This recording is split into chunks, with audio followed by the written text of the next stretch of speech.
Akpabio táṣìírí àwọn tó wà nídìí wàhálà ètò ààbò Nàìjíríà.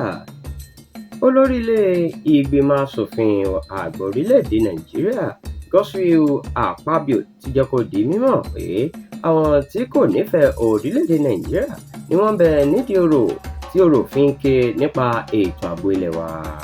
Akpabio sọ̀rọ̀ yìí níbi ìpàdé ìgbìmọ̀ ẹlẹ́ẹ̀kẹrìnlá irú ẹ̀ tí ẹgbẹ́ òṣèlú All Progressives Congress APC ṣe nílùú Àbújá. Ó rọ àwọn ọmọ ẹgbẹ́ òṣèlú APC pé kí wọ́n kó àwọn tó ṣẹ̀ṣẹ̀ ń darapọ̀ mọ́ ẹgbẹ́ náà mọ́ra kí wọ́n sì má fààyè gba ìyapa rárá. Akpabio sọ fún ààrẹ orílẹ̀-èdè yìí Aṣíwájú Bọ́lá Ahmed Tinubu àti àwọn adarí ẹgbẹ́ APC pé ọ̀rọ̀ ètò ààbò ti mú kí àwọn ìpínlẹ̀ kan doríkodò, ṣùgbọ́n àwọn adarí gbọ́dọ̀ fìmọ̀ ṣọ̀kan nírú àkókò báyìí.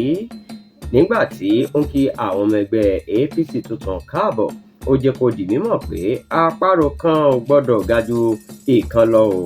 Ohun tó bá sì dáa fún Táyé, ó dára fún Kẹ́hìndé náà.